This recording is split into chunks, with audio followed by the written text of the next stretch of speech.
On the 20th of July 2021, an article titled "On the Historical Unity of Russians and Ukrainians" appears on the Kremlin's official website.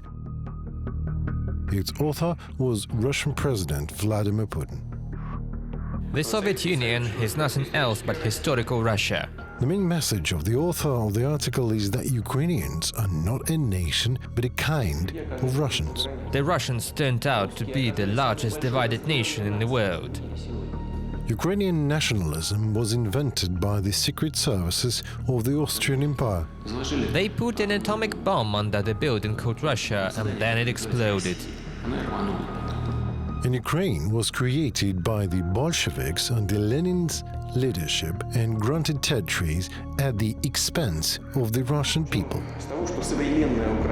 Modern Ukraine was entirely created by Russia, or rather by Bolshevik communist Russia.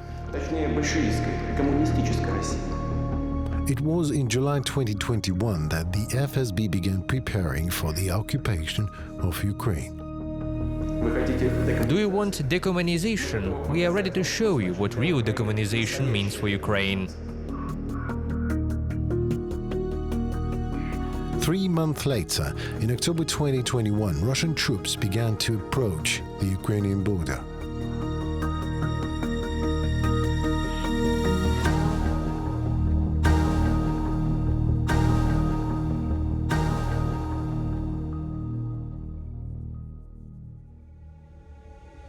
December 31st, 1999, Moscow, 12 p.m. Russian President Boris Yeltsin makes a high-profile televised address to the nation. In accordance with the Constitution,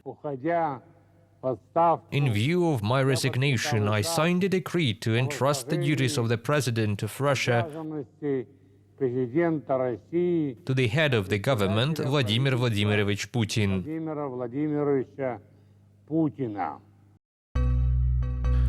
At midnight, acting President Vladimir Putin congratulated Russians on the new year. Freedom of speech, freedom of conscience, freedom of media, property rights, these basic elements of a civil society will be reliably protected by the state. Happy New Year! Happy New Century!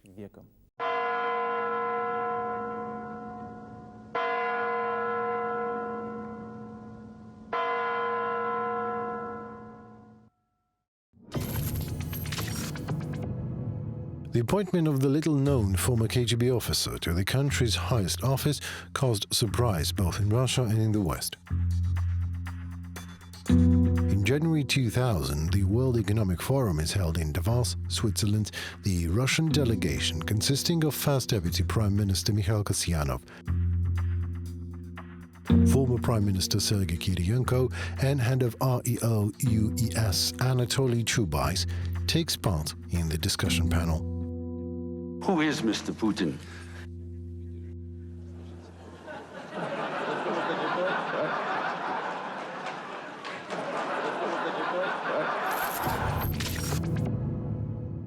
At that time, little was known about Vladimir Putin. A lawyer by training, since 1975 an employee of 5th Ideological Department of the Leningrad KGB. After studying at the Andropov-Reb-Bana Institute of the KGB of the USSR, he was sent to the German Democratic Republic as an intelligence officer under the guise of the position of head of the USSR GDR Friendship House in Dresden. After the fall of the Berlin Wall and the reunification of Germany in 1990, Putin is returned to the Soviet Union to Leningrad. There, he is promoted to lieutenant colonel and reassigned to the active KGB reserve. It was under Andropov that the system of active reserve officers was created and strengthened. Who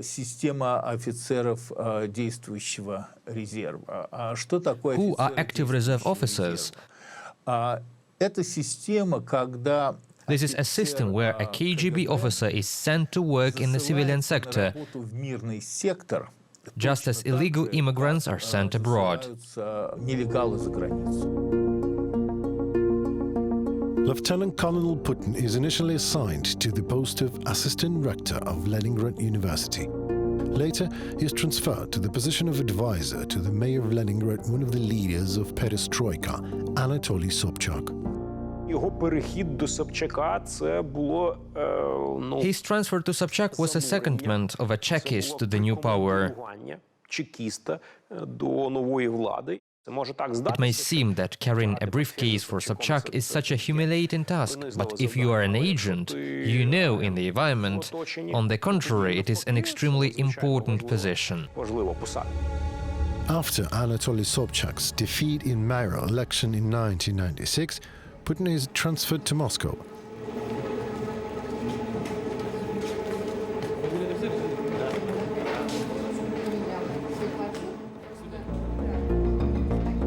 His rapid career begins there. In 1997, he is appointed Deputy Chief of Staff of the Presidential Executive Office of the Russian Federation. And in July 1998, KGB FSB colonel Vladimir Putin is appointed to the general position of head of the Federal Security Service of Russia. The new head was introduced to the people at the top of the FSB by then Prime Minister Sergei Kiriyenko.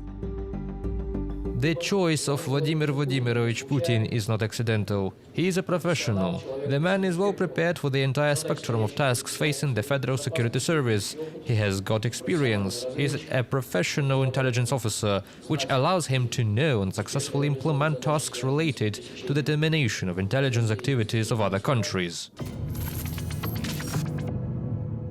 May 1999. Two of the largest sociological services in the Russian Federation conduct a poll called President 2000, asking people to choose a new leader of the country out of movie characters. The winners are Marshal Viktory Zhukov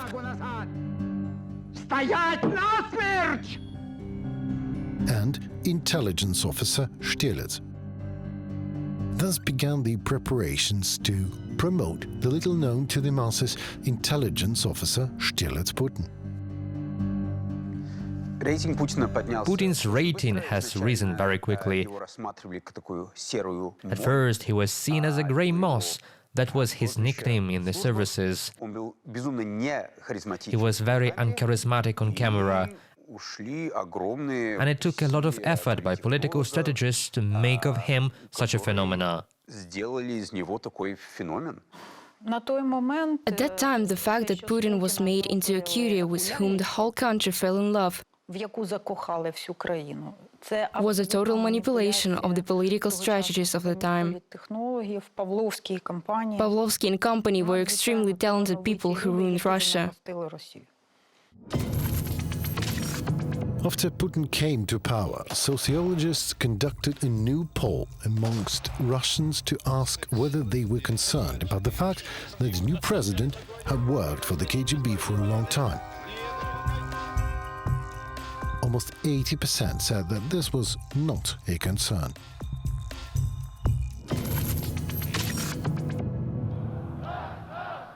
Back in September 1991, public opinion was different. 62% of Russians did not trust the KGB.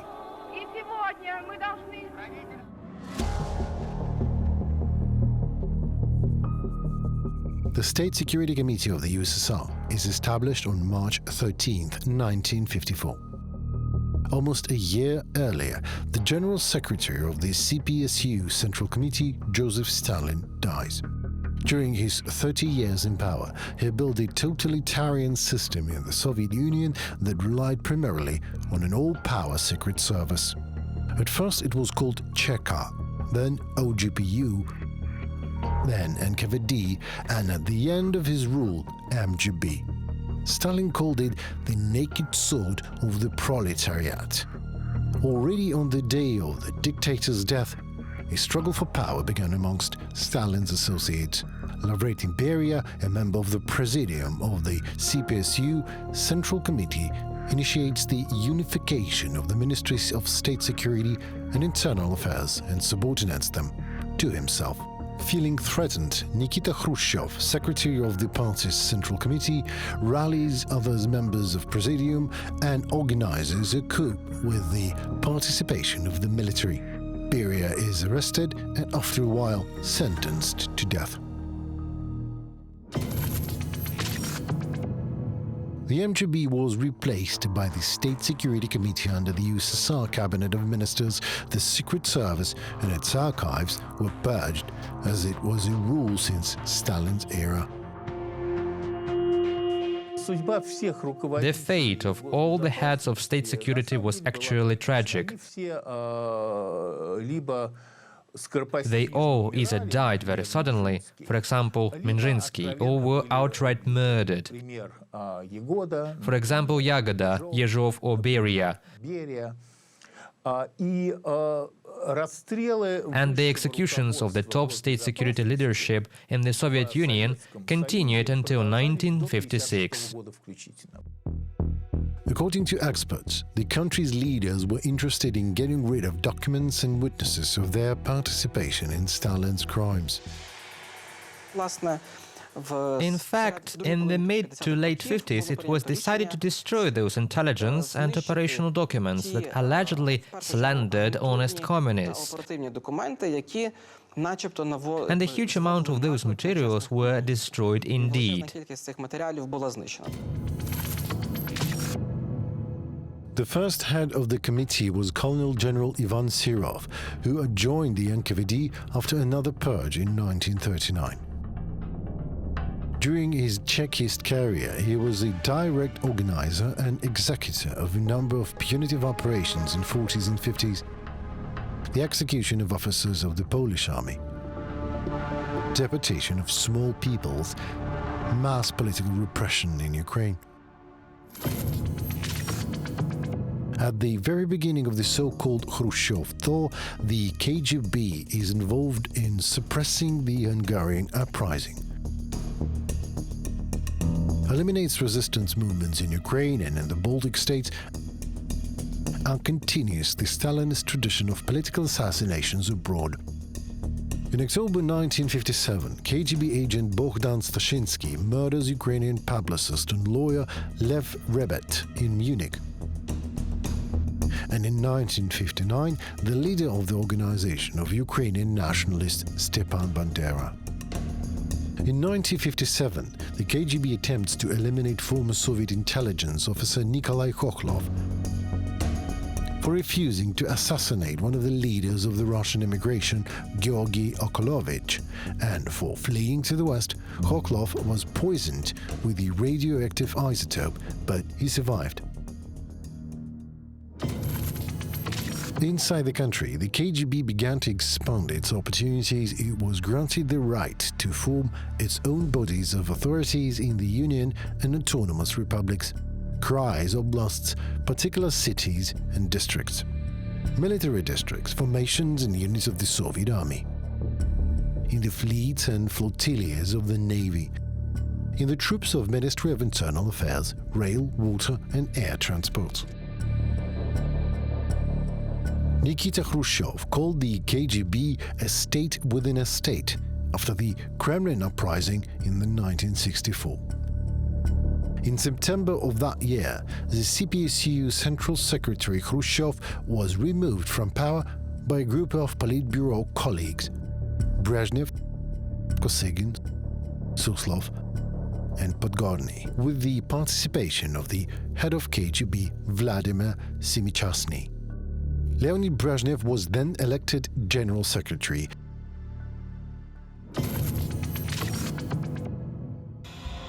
May 1967, Yuri Andropov is appointed chairman of the Committee for State Security. In his first address to the Central Committee of the party, he proposes to create a new ideological department within the KGB and justifies it as follows. The reactionary forces of the imperialist camp led by the ruling circles of the United States are constantly increasing their efforts to intensify subversive actions against the Soviet Union. under the influence of an ideology alien to us, some politically immature Soviet citizens, especially the intelligentsia and youth, are forming a mood of apolitical and nihilistic attitudes. On June 17th, by resolution of the Central Committee of the CPSU, the 5th Directorate of the KGB and its territorial bodies are created in the interests of raising the level of agent and operational work. General Philip Bobkov was appointed head of the new structure. A year later, Andropov submits a report to Brezhnev on the results of the KGB's work, in which he states that 378 operatives, more than 2,200 agents and 4,400 so-called proxies are sent to capitalist countries. In the USSR itself, 24,952 agents were recruited. According to historian Vladimir Putin, the total number of agents in the country that year was 160,347 people. It was in this year that the KGB under Andropov's leadership took an active part in the invasion of Czechoslovakia by the USSR and Warsaw Pact troops and the suppression of Prague Spring. So the KGB was, the sword and shield of the party, right? Officially, but in reality, what it was an agency that collected intelligence on what was really going on in society, which was actually difficult to do, and collected intelligence on the country as a whole, and then informed a very cynical leadership about that, and organized underground activities in the West, and organized financial flows to the West, and currency accounts, and all those kinds of things. The KGB, in cooperation with the International Department of the CPSU Central Committee, sharply intensifies disinformation campaigns in the West, the so-called active measures. Our television journey through the United States has to come to an end. KGB and GRU officers who were working abroad, yes, they were working under the guise of some position. The most commonly used position was that of a journalist, to be honest. Yes, all those people were considered journalists, either for certain Soviet newspapers or Soviet television. Essentially, the ideological work of the KGB never stopped. The tactics of propaganda and the goals of propaganda haven't changed very much. There's a history which is worth knowing of a famous Russian conspiracy theory, Soviet conspiracy theory, that was created in the 1980s. And this was the theory that the CIA had invented AIDS, the AIDS virus. The 5th Directorate of the KGB is also actively engaged in the ideological processing of the Soviet population. Only the politically edited history of the country and its security agencies is spread. Famous artists from various fields are involved in propaganda. Even the prestigious KGB awards in literature and art are introduced. The KGB actively uses punitive methods against the different-minded, from psychological pressure gathering compromising information, civilians, and hindering careers to forced placement in psychiatric clinics. Especially dangerous people were thrown in jail. In September of 1976, Soviet artists Yuri Rybakov and Oleg Volkov made a large inscription on the wall of the Peter and Paul fortress in Leningrad. You crucify freedom, but the human soul knows no shackles. Lieutenant Putin took part in the searches and detentions as evidenced by the discovered protocol. The artists were then convicted, Volkov to 7 years in prison and Rybakov to 6 years. Secret services, the special services, are very important in Russia. And of course it matters a lot that Putin comes from that tradition. And I think it's that tradition which are the masters of, you don't have to believe in anything, you don't have to do anything, you just have to make it impossible for other people to do anything. That's a KGB tradition.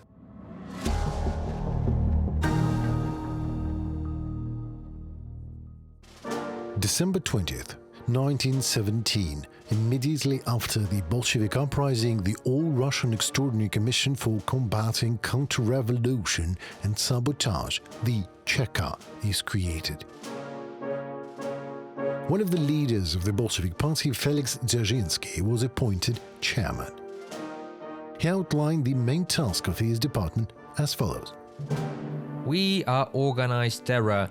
Terror is absolutely necessary in the conditions of revolutionary times.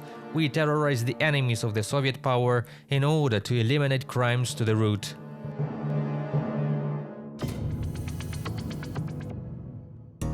February 1918. The first serious conflict broke out between the upper reaches of the Bolshevik Party and its allies in the coup, the left social revolutionaries. Lenin and some of the supporters insisted on signing a peace agreement with Kaiser Germany. Dzerzhinsky, his supporters in the Bolshevik Party and the left socialist revolutionaries favored continuing the war to advance the world revolution. The Lenin's faction won, and in March a peace agreement was signed. It went down in history as the Brest Peace.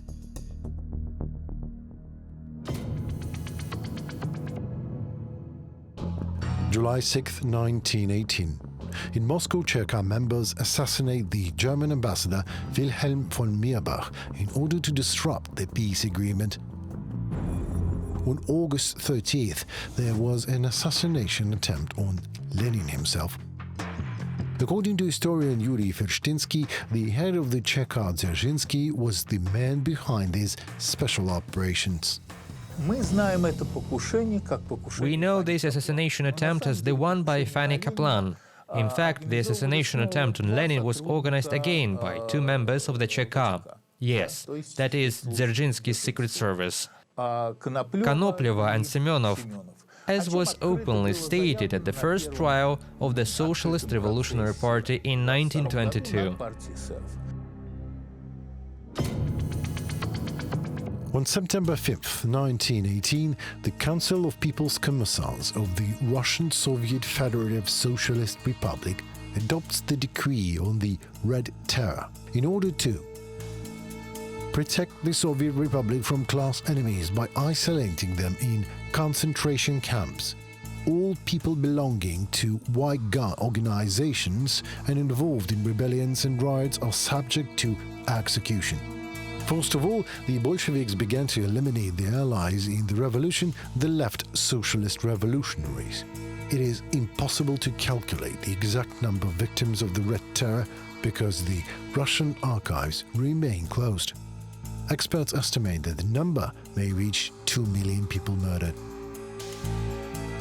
Since 1917, December 20th has been celebrated by the Cheka, OGPU, NKVD, MGB and KGB every year. And nowadays, the FSB celebrates this date. It's the Chekist Day.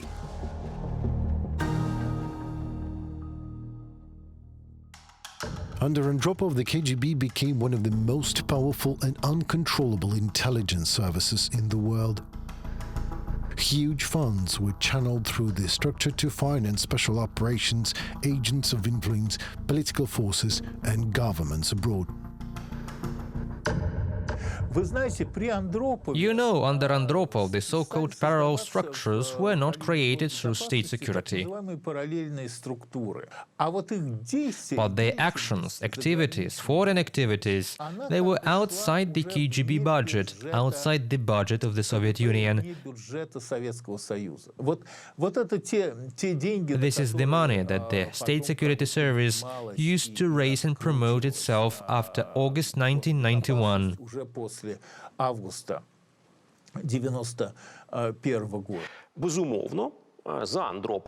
Of course, under Andropov, the role of KGB increased, but more than that, I would say that in fact the greatest victory over the Soviet state, over the party, over common sense.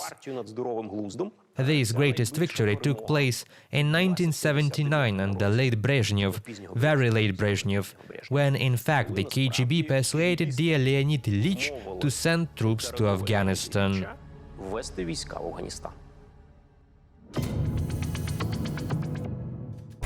With his powerful analytical service, Andropov knew about the economic and political degradation of the Soviet Union. In order to revitalize the Politburo, the all-powerful KGB chief promotes Mikhail Gorbachev. 1982, Leonid Brezhnev dies. Andropov becomes General Secretary of the CPSU Central Committee. A campaign is launched to combat the excesses of the party establishment, but 2 years later, due to prolonged illness, Andropov dies.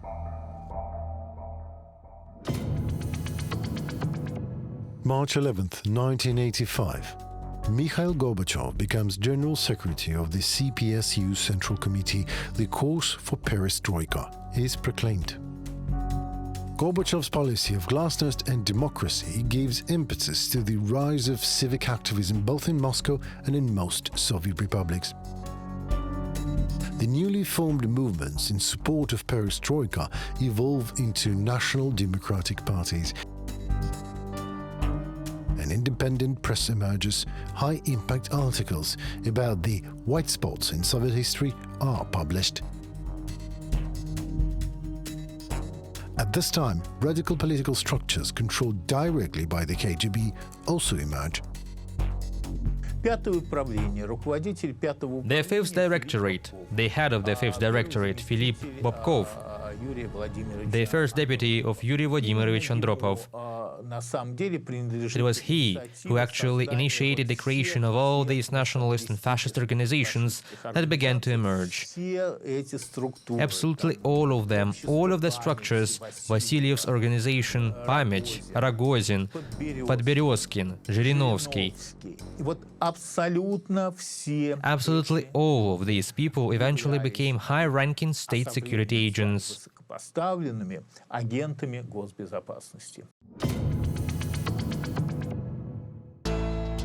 In March 1989, the first democratic elections to the Supreme Soviet of the USSR took place with leaders of new political forces allowed to participate.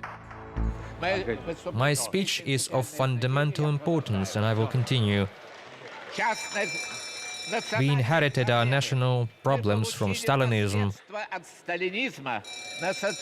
The national constitutional structure, which bears the imprint of imperial thinking and imperial policy of divide and rule.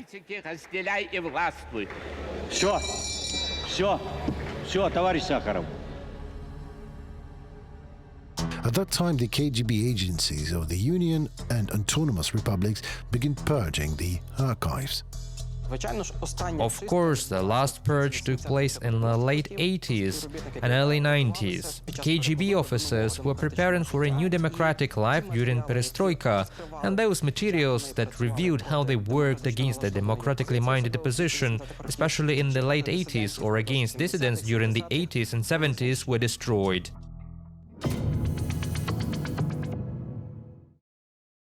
In March 1990, the Congress of People's Deputies of the USSR abolishes Article 6 of the Constitution, which provided for the leading role of the party in the country and elected Gorbachev to a new position, the President of the Soviet Union.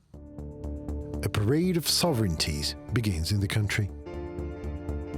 The parliaments of Lithuania, Latvia, Estonia and Georgia proclaimed the restoration of their independence. Soon sovereignty is declared by Moldova, the Russian Federation and Ukraine. The influence of the central government is weakening. Confrontation between the conservative elite and reformers escalates in Gorbachev's environment.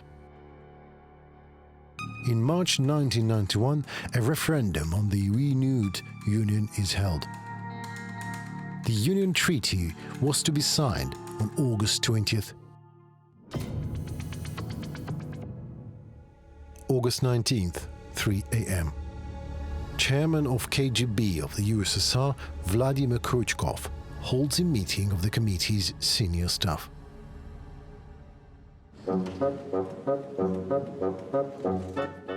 At 6 in the morning, all three channels of Soviet television began broadcasting the ballet Swan Lake. After a while, members of Cheka appeared on the screens and read out a statement declaring a state of emergency. At that time, President Gorbachev was already isolated by the KGB at his dacha in Foros in Crimea. Units of the Taman and Kantemir divisions enter Moscow. On August 20th, at the call of the chairman of the Supreme Soviet, Boris Yeltsin, a rally of 100,000 people gathers near the parliament building. This is the turning point in the two-day confrontation. The situation was very interesting. One part of the state security, through the head of the KGB, Vladimir Kryuchkov, was organizing a coup. And the point is, if it won, the state security would seize power. Another part of the state security was assigned to the main democratic leaders of the Soviet Union in case this coup failed. Yes, indeed. Remember when Yeltsin spoke on a tank? Korsakov was already standing next to him. Alexander Korsakov was the future head of Yeltsin's security and, in fact, the second man in the country on the same tank. Viktor Zolotov is standing on the same tank. Yes, this is the future head of Putin's security. And on the same day, Putin himself is standing behind Sobchak, who is giving a democratic speech in Leningrad. So you see, this is the first day of the democratic revolution. It's as if democracy has won in Russia, but the pieces on the chessboard are already all arranged in such a way that absolutely all Democrats are controlled by the high-ranking security officers who are attached to them.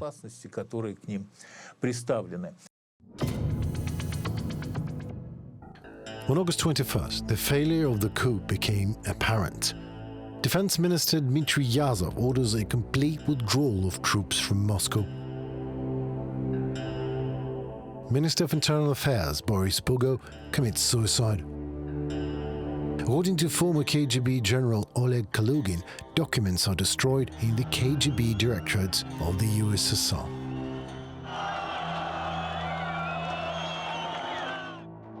On August 22nd, President Gorbachev is returned to Moscow. On the same day, head of the KGB Kryuchkov and the rest of the Cheka members are arrested and imprisoned in the Matrosskaya Tishina special prison. In December 1991, the presidents of Ukraine, Belarus and the Russian Federation signed Belavezha Accords on the liquidation of the USSR and the creation of the Commonwealth of Independent States, the CIS. On December 25th, President Gorbachev resigns. I am leaving my post with anxiety, but also with hope, with faith in you, in your wisdom and strength of spirit. The State Security Committee was officially liquidated a few weeks earlier on December 3rd, 1991. Vladimir Putin, employee of the St. Petersburg city administration and officer in the active KGB reserve, would react to these events as follows. The tragedy that we are experiencing today, namely the one of the disintegration of our state, is actually nothing less than a tragedy. I think that politicians of October 17th were the ones who put a ticking bomb under this building, the building of a unitary state called Russia. The only thing they did to keep the country within the common borders was barbed wire. As soon as the barbed wire was removed, the country disintegrated.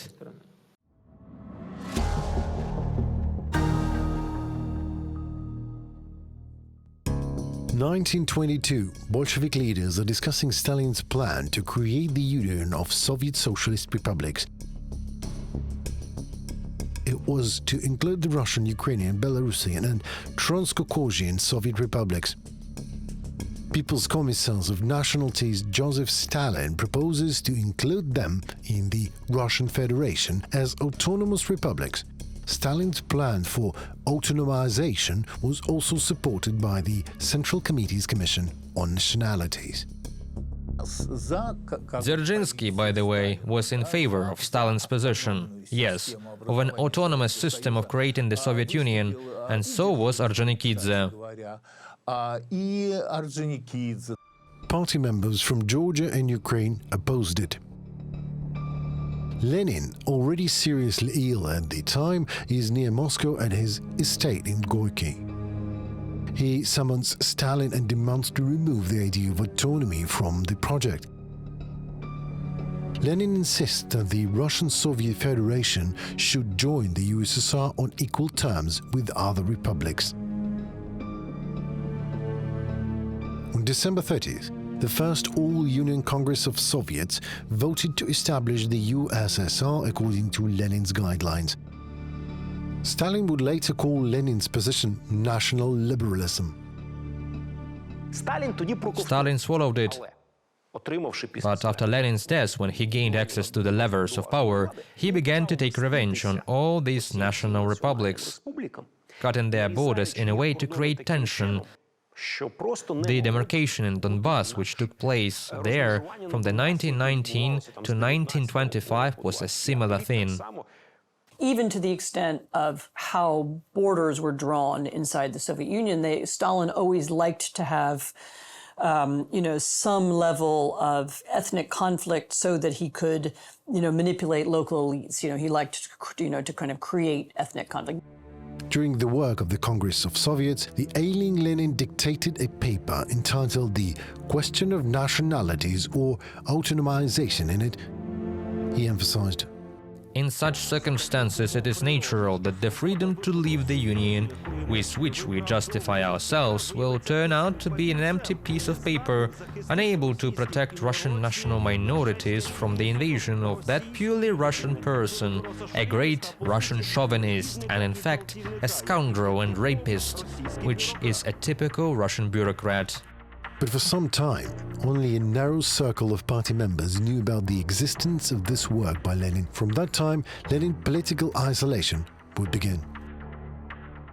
On March 5th, 1923, Lenin disappeared from the political arena. Most likely, both he and Krupskaya were arrested on that very day.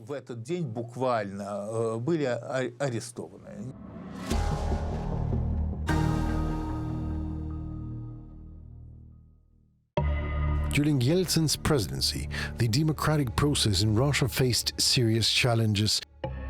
A severe political crisis between the president and parliament in 1993. The First Chechen War in 1994.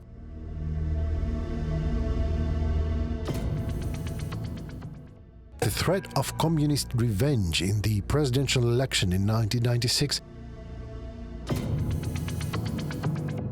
In 1999, with the beginning of Prime Minister Yevgeny Primakov's political struggle for the presidency, Yeltsin's entourage faces the question of finding a successor. I have never talked to the winds. We will restore order based on the law. We will revitalize the country. In the mid-90s, it became clear to the KGB that it was possible to seize power only from within, only by putting their man in charge of the state in such a way that everyone would vote for him, because the method of force would most likely fail. And the greatest tragedy for the Russian people, the Russian state, Russian society, and the greatest tragedy for all of Russia's neighbors is that in 1999, when the question of Yeltsin's departure was actually resolved, none of his successors came from outside the Chekist circle. That is, Yeltsin could have chosen anyone. Yes, it's just that this anyone would have been from the state security. Yes. So either Stepashin, Primakov or Putin. Yeltsin chose Putin. He will be able to unite around him those who will have to revitalize the great Russia in the new 21st century. Великую Россию. These are 7 months left before the presidential elections. According to a poll by the Public Opinion Foundation, Putin's electoral rating at this time was only 1%.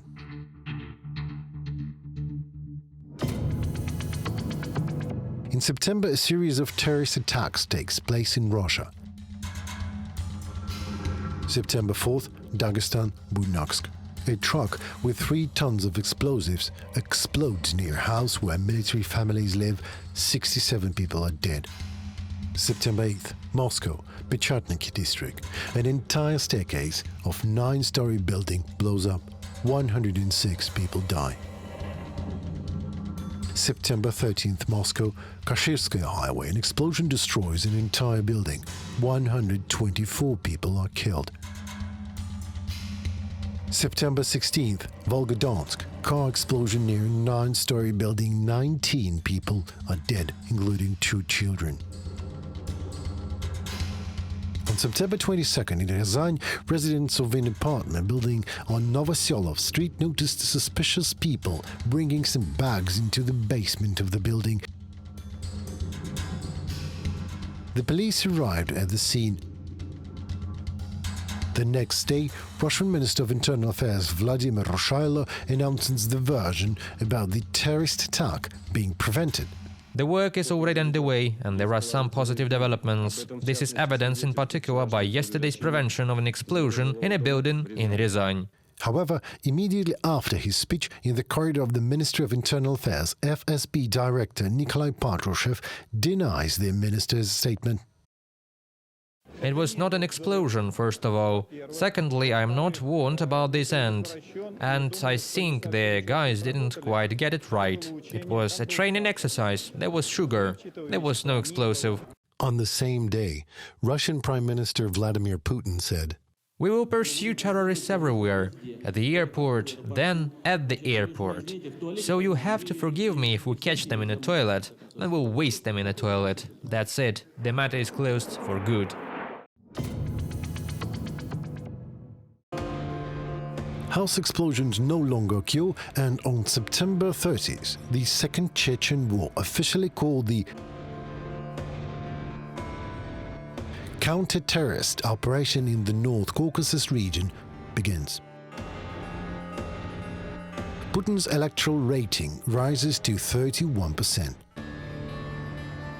No one understood what was happening, and the last thing that everyone's mind was where Putin was manipulating the system or not, and in general, who was seizing power. Yes, and a lot was done to give the people the impression that the oligarchs were seizing power. In fact, it was not the oligarchs who were seizing power. The power was being seized by the state security. December 20th. 1999, a meeting of the FSB leaders takes place in honor of the Chekist Day. In his speech, Russian Prime Minister Vladimir Putin states, "The group of FSB officers you sent on a mission to work undercover for the government does a good job at the first stage. And it was sort of, a joke, but not really a joke, right? Because once an agent, once a Chekist, always a Chekist. And so those relationships are really strong. The relationships you see, the Putin's closest allies in the leadership. Many of them are KGB, but these people are still functioning. The FSB is as powerful and active internationally as ever, and so that is one of the strong continuities, I think, from the Soviet era.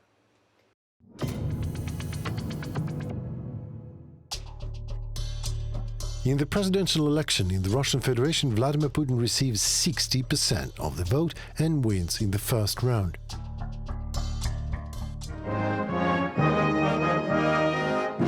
One of the first decisions of the new head of state is to change the national anthem. So I was in Moscow in 1999 and 2000 when Putin restored the Soviet anthem, restored the red flag to the Red Army, and really kind of amongst his very first acts as president. So at one and the same time, you had the imperial symbol, the eagle, the double-headed eagle, and the Soviet anthem being played at the same event. So completely bizarre from a historical perspective. I wish you health, peace, prosperity, and of course, good luck. Happiness to all of you. Happy New Year.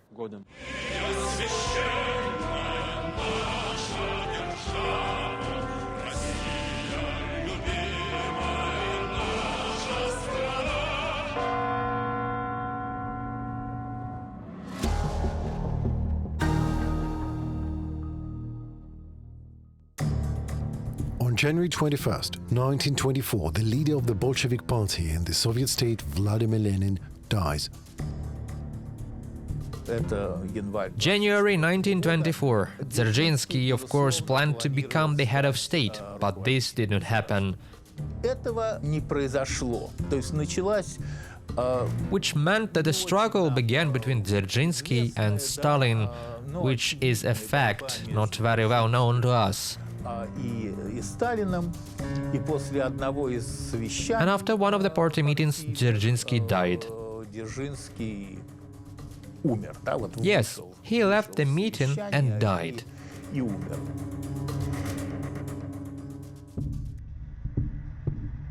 Within 2 years, Joseph Stalin removed his main rival Lev Trotsky from the Politburo and then from the country and took full control of the party and the state.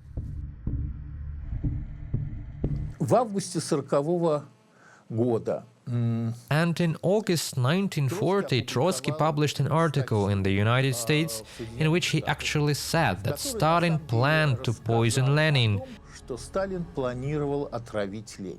It was a sensational article.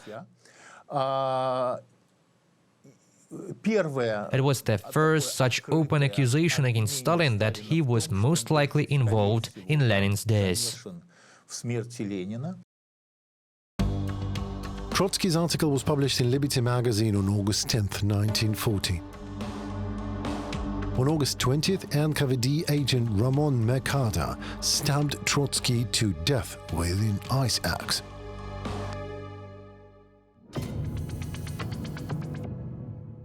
July 1928. At the plenum of the Central Committee of the CPSU, Stalin stated that the dying classes would not voluntarily give up their positions without resistance, and that the class struggle would only intensify. This became the ideological basis for the so-called Great Terror, a period of large-scale repressions and mass executions, including the purge of the Bolshevik Party. At that time, Stalin begins accelerated industrialization, which required cheap or even free labor. The camp system of forced labor comes under control of the state security agencies. In 1934, the main directorate of correctional labor camps, the infamous Gulag, is created. From the 1930s to the 1950s, at least 20 million people experienced the Gulag camps, of whom 1,607,000 died. The extermination of people took place on a planned basis, according to Stalin's directives and orders. He personally set limits on executions and exile to the camps. During the so-called national operations, entire generations of the cultural elite of the peoples of the USSR were being destroyed. At the same time, in 1930, mass repressions began against the Ukrainian non-communist intelligentsia, against the Ukrainian autocephalous church. That means genocide was being committed against the Ukrainian national group, and it was not limited to terror and starvation. The famine of 1932-33 in the Soviet Union was one of the greatest humanitarian disasters of the 20th century. According to researchers, almost 10 million people in the USSR died in 2 years alone. In the North Caucasus, the Lower Volga region, in Kazakhstan, there were approximately 3 million people killed. But Ukraine suffered the greatest losses from the Holodomor. According to available data, the death toll reached 4.5 million people.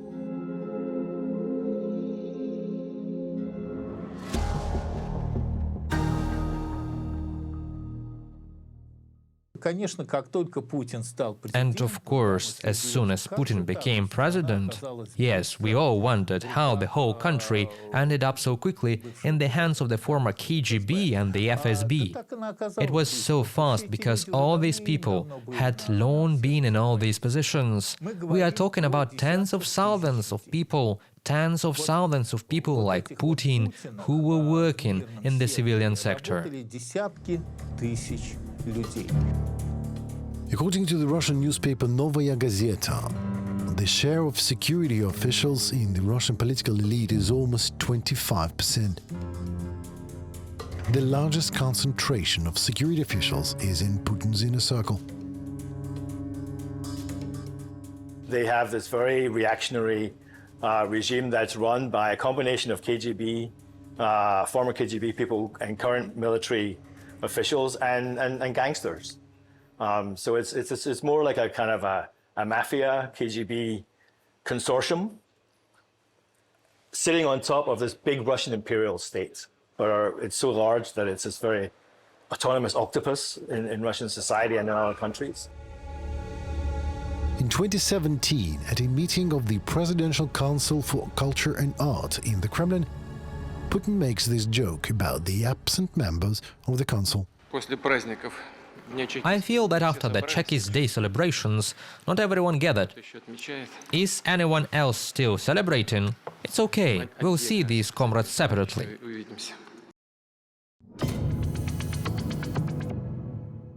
December 20th, 2017, the Grand Kremlin Palace. Celebrations are taking place on the occasion of 100th University of the Cherkar. The entire Russian ruling elite gathered for the celebration. The monastic choir of the Sretinsky Monastery congratulates on the Chekist Day.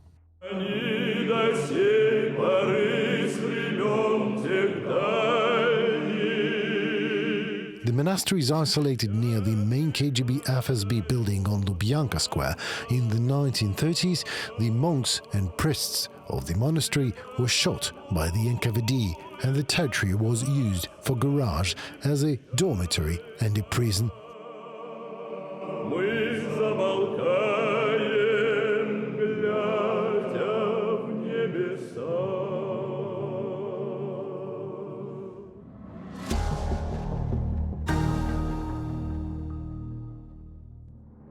In 1938, the Soviet Union published the textbook History of the Communist Party of the Soviet Union, short course, created with the personal participation of Joseph Stalin.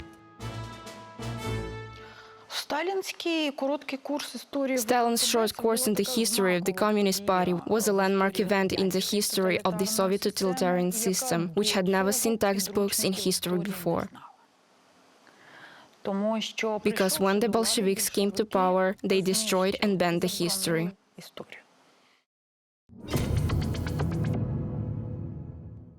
November 2003, Putin meets with historians and expresses his vision of what history textbooks should be like.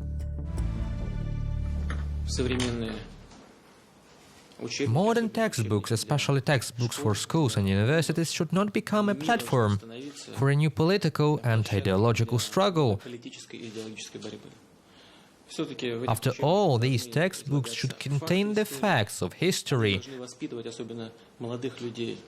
They should foster a sense of pride in our national history and in our country, especially among young people. Standard operating procedure. It's the standard operating procedure for authoritarian regimes to rewrite history in order to indoctrinate citizens into the official propaganda line. Putin's interest in rethinking history has become even more acute since the Orange Revolution in Ukraine. He could not forgive Ukraine for Yushchenko. He could not forgive Ukraine for the revolution. And obviously, after that, the historic Russian-Ukrainian war began. And in response to the Orange Ribbon of 2004, in 2005, the St. George's Ribbon appeared and took on grotesque forms in Russia.